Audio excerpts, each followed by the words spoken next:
राजर्षि शाहू महाविद्यालय लातूर में अध्यापक के रूप में कार्यरत तोड़कर मैडम की तरफ से हिंदी विषय पढ़ने वाले 12वीं के सभी छात्रों का स्वागत है। आज 2020 में युवक भारती के रूप में 12वीं कक्षा के लिए यह पाठ्यक्रम जो है बदला हुआ है, जिसके कारण आज लॉकडाउन के कारण और कोरोना के कारण आज हमें घर में बैठकर ही पढ़ाई करनी है। आज हमें घर में रहना है, सुरक्षित रहना है, अपने सेहत के बारे में पूरी तरह से सजग रहना है और दूसरों की सेहत के बारे में भी सोचना है। और आज हमें घर में ही बैठकर पढ़ाई करनी है। 2020 से युवक भारती 12वीं कक्षा के लिए नई पाठ्यपुस्तक जो पाठ्यक्रम में रखी गई है, उस पाठ्यपुस्तक का परिचय हमें पहले कर लेना ज़रूरी है। इससे पहले हम हिंदी भाषा की जो आवश्यकता है उसके बारे में थोड़ी बहुत जानकारी ले लेंगे, क्योंकि 5वीं कक्षा से हम हिंदी भाषा सीखते हैं। द्वितीय भाषा के रूप में इसका लेखन कौशल्य, भाषण कौशल्य हम अवगत करते हैं। 10वीं कक्षा तक हम इसे पढ़ते हैं। 11वीं कक्षा में भी आपने युवक भारती का अध्ययन किया है। हिंदी भाषा जीवन में जो उपयोगी है, उसका हमारे जीवन में अनन्य साधारण महत्व जो है, उस भाषा को अपने विचारों को व्यक्त करने का, प्रस्थापित करने का, संवाद प्रस्थापित करने का माध्यम है। इसलिए कहा जाता है कि राष्ट्रभाषा के बिना राष्ट्र अधूरा है। यह महात्मा गांधी जी ने कहा था। अच्छे विचारों को, संस्कारों को अपनी भाषा के माध्यम से आदान प्रदान हम कर सकते हैं। भारतीय संस्कृति में अलग अलग राज्यों में अलग अलग मातृभाषाएं बोली जाती है। इसलिए भारत को एक सूत्र में बांधने के लिए, लोगों में संवाद प्रस्थापित करने के लिए हिंदी को राजभाषा के रूप में स्वीकार किया गया है। विश्व स्तर पर भी हिंदी भाषा दूसरे स्थान पर विराजमान है। विदेशों में भी इस हिंदी भाषा को सम्मान प्राप्त हुआ है। अपनी भावनाओं को दूसरों तक पहुंचाने का काम भाषा करती है। स्वर यंत्रों के सहारे हम अपनी वाणी को दूसरों तक पहुंचाते हैं। स्वर यंत्रों से निकले हुए शब्दों को लिपिबद्ध करके लिखित रूप में यह हिंदी भाषा का साहित्य अनेक साहित्यकारों ने लेखन के रूप में लिखा है। हमारा देश बहुभाषी होने के कारण एक ही हिंदी भाषा में कार्यालय, पोस्ट ऑफिस, बैंक आदि क्षेत्रों में कामकाजी भाषा के रूप में इसे हमने अपनाया है।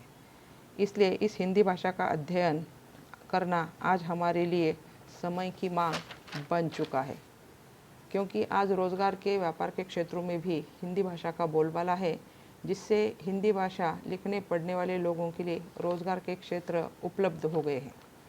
अंग्रेजी भाषा तो हम सीखते ही हैं। अंग्रेजी भाषा के साथ साथ राजभाषा के रूप में इस भाषा को सीखना भी आज अनिवार्य हो गया है। अब आज हम हिंदी पाठ्यपुस्तक की 12वीं कक्षा की युवक भारती जो पाठ्यपुस्तक है, उसका मुखपृष्ठ जो है वह उसके अध्ययन के बारे में या किस उद्देश्य से यह मुखपृष्ठ बनाया गया है उसके बारे में जानकारी ले लेंगे। यह नई पाठ्यपुस्तक समय की मांग को मद्देनज़र रखते हुए बनाई गई है। 11वीं कक्षा में जो छात्र इस युवक भारती हिंदी को भाषाई कौशलों को आत्मसात कर जो ज्ञान प्राप्त कर चुके हैं, इसके अतिरिक्त नई विधाओं से परिचित कराने का काम भी इस पुस्तक के माध्यम से किया गया है। इसलिए हम किसी भी पुस्तक को पढ़ने से पहले उसका मुखपृष्ठ और उसका मलपृष्ठ ध्यानपूर्वक देखना ज़रूरी है। हिंदी भाषा को समृद्ध बनाने के लिए यह मुखपृष्ठ और मलपृष्ठ निश्चित उद्देश्य को लेकर बनाया गया है। यह मुखपृष्ठ आप देख सकते हैं कि समर्पक, अर्थपूर्ण और इस प्रकार से बनाया गया है कि जिसका कोई उद्देश्य है। हिंदी भाषा युवक भारती में 12वीं कक्षा में लिखा हुआ दिखाई दे रहा है। ऊपर की तरफ अगर हम देखेंगे तो हिंदी युवक भारती आप देख सकते हैं। उसके नीचे अस्पष्ट रूप से हिंदी साहित्य की कुछ पुस्तकें दिखाई दे रही है। उसी के नीचे हिंदी साहित्यकारों की कुछ तस्वीरें दिखाई दे रही है। जिन साहित्यकारों ने हिंदी भाषा को साहित्य जगत में समृद्ध बनाने का कार्य किया है, उनका हिंदी साहित्य के प्रति योगदान भी अभूतपूर्व रहा है। उसी के नीचे एक वक्ता अपने वक्तव्य से अपना संभाषण कौशल्य श्रोताओं को संबोधित कर रहा है। इसका मतलब वह अपने भाषण कौशलों को विकसित कर रहा है। आजकल हम देखते हैं कि वाद विवाद की स्पर्धाओं से, भाषण से बहुत सारे विद्यार्थियों ने रोज़गार उपलब्ध किया है। जैसे कहा जाता है कि लाखों में एक वक्ता का जन्म होता है। उसी के साथ दाहिने तरफ एक लड़की जो है यहाँ पर पढ़ाई करते हुए दिखाई दे रही है। पढ़ाई के साथ साथ वह संशोधन कार्य भी पूर्ण कर रही है। भाषा पर संशोधन कार्य करके वह भाषा को समृद्ध बनाने का काम कर रही है। उसी के नीचे एक लड़का रेडियो जॉकी की भूमिका अदा करता नज़र आ रहा है। नौकरी अथवा रोज़गार के क्षेत्र इससे जुड़े हुए नज़र आ रहे हैं। आकाशवाणी केंद्र से जुड़कर हम रोज़गार के नए आयाम भी प्राप्त कर सकते हैं। मुखपृष्ठ के नीचे बीचों बीच एक टेलीविज़न दिखाई दे रहा है। समाचार दिखाए जा रहे हैं। संवाददाता के रूप में एक महिला समाचार प्रस्तुत कर रही है। उसके बाजू में मूक बधिर लोगों के लिए अपने हाव भाव से उसके समाचारों का अनुवाद करती हुई दूसरी महिला दिखाई दे रही है। आजकल दूरदर्शन घर घर तक पहुंच गया है। अलग अलग चैनलों पर काम करने के लिए निवेदक के रूप में, पत्रकार के रूप में, पटकथा लेखन, संवाद लेखन, गीत लेखन के साथ ही संगीत की दुनिया में अपना नाम कमाने वाले भी इस रोज़गार से जुड़ गए हैं। बाएं तरफ एक लड़की समाचार हेतु साक्षात्कार के लिए खड़ी है। आज रोज़गार के क्षेत्र में टेलीविज़न पर काम करने के बहुत सारे अवसर प्राप्त हो रहे हैं। साक्षात्कार हेतु संवाद कौशल्य को विकसित करने का काम यह लड़की कर रही है। उसी के ऊपर एक लड़की संगणक पर टंक लेखन का कार्य कर रही है। आज के संगणक के युग में इसका महत्व बताया गया है। हिंदी भाषा टंक लेखन से आज तक बैंक, कार्यालय, पोस्ट ऑफिस में सारे काम इस टंक लेखन से होते हैं, जिससे रोज़गार के भिन्न अवसरों की तरफ यह मुखपृष्ठ संकेत करता है। आज के युवा युवतियों को एक मार्गदर्शक के रूप में यह मुखपृष्ठ प्रेरणा देने का अनमोल कार्य कर रहा है। यह है योग भारती हिंदी का मलपृष्ठ। इस पर हम देख सकते हैं ऊपर महाराष्ट्र राज्य पाठ्यपुस्तक निर्मिती व अभ्यासक्रम संशोधन मंडल पुणे लिखा गया है। उसके नीचे कुछ भाषाओं की लिपियों को चिन्हांकित किया गया है। उसमें शिलालेख, ताम्रपट, हस्तलिखित, टंकलेखन, पेन, संगणक आदि मुद्रण के अधिकाधिक साधन चित्र रूप में दिखाए गए हैं। अर्थात मुद्रण की साधनों की तरफ इशारा करते हुए साहित्य किस तरह इन साधनों के विकास के साथ रोज़गार के अवसर प्राप्त होते हैं और भाषा के माध्यम से हमारे जीवन में नई ऊर्जा, सकारात्मक सोच, सृजनशीलता का विकास भी होता दिखाई देता है। इसी प्रकार से यह पाठ्यपुस्तक यहाँ पर अर्थपूर्ण रूप से या उद्देश्य को ध्यान में रखते हुए बनाई गई है। अब पाठ्यपुस्तक में स्थित जो पाठ्यक्रम है, जो विधाएं हैं, कहानियाँ हैं, व्याकरण विभाग है, इसके बारे में हम यहाँ पर जानकारी हासिल करेंगे।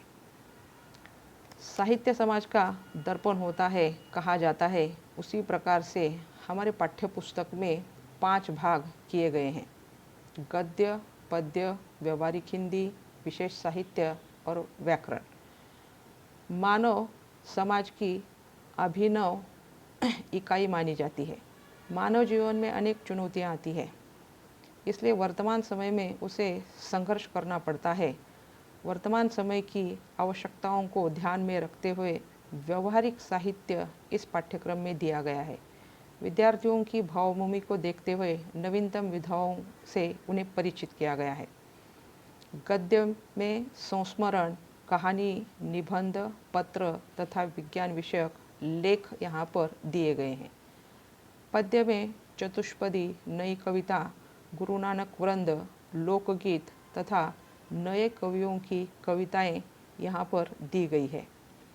उपयोजित भाषा को ध्यान में रखते हुए पहली बार प्रयोजनमूलक हिंदी का अध्ययन के रूप में यहाँ पर रोज़गार को ध्यान में रखते हुए फीचर लेखन, पल्लवन, मय उद्घोषक, ब्लॉग लेखन और विज्ञानपरक लेख भी समाविष्ट किए गए हैं। आज समाज में स्वावलंबी जीवन जीने के लिए यह भाषाई कौशल्य ज़रूरी है। उसी के साथ यहाँ पर कनुप्रिया काव्य मानव जीवन की सार्थकता को ध्यान में रखते हुए दिया गया है। आज के मनुष्य को व्यथित करने वाले प्रश्न इस विशेष साहित्य से परिचित किए गए हैं। विद्यार्थियों की संवेदनशीलता को बढ़ावा देते हुए राधा के आंतरिक द्वंद्व को इससे परिचित कराया गया है।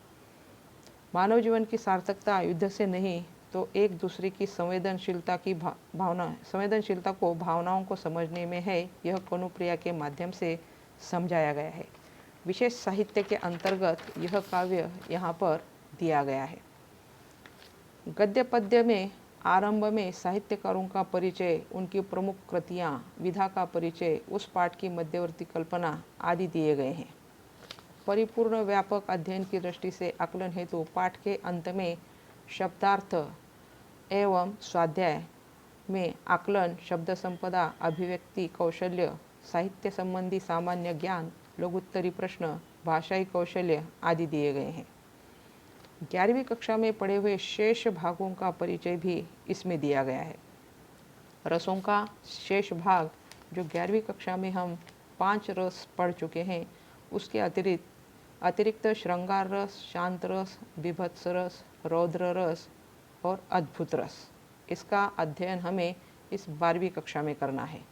उसी के साथ अर्थालंकार के भेद भी इसमें दिए गए हैं, उसे भी यहाँ पर समाविष्ट किया गया है। वाक्य शुद्धिकरण, काल परिवर्तन और मुहावरे, यह भी व्याकरण विधा में दिया गया है। तो सारांश रूप में 2020 की 12वीं कक्षा की यह पाठ्यपुस्तक विद्यार्थियों की कल्पना शक्ति, विचार शक्ति, सृजनात्मक शक्ति का विचार करते हुए बनाई गई है। विद्यार्थियों को अलग अलग रोजगार के क्षेत्र उपलब्ध करने का प्रयास भी इसके माध्यम से किया गया है। हिंदी भाषा को विश्व स्तर तक पहुंचाने का काम इस पाठ्यपुस्तक के माध्यम से हम सबको करना है। इसलिए हम सबको यह भी कहना होगा कि हिंदी पढ़ो, आगे बढ़ो और भारत जोड़ो। उसी के साथ अगली वीडियो तक जो है आपको घर में बैठकर ही इस पाठ्यपुस्तक का अध्ययन करना है। पीडीएफ के रूप में यह पाठ्यपुस्तक भी यहाँ पर आपको मिल जाएगी और पूरी तरह से जब तक महाविद्यालय शुरू नहीं होता है तब तक आप यहाँ पर इस पाठ्यपुस्तक का अध्ययन करेंगे। धन्यवाद।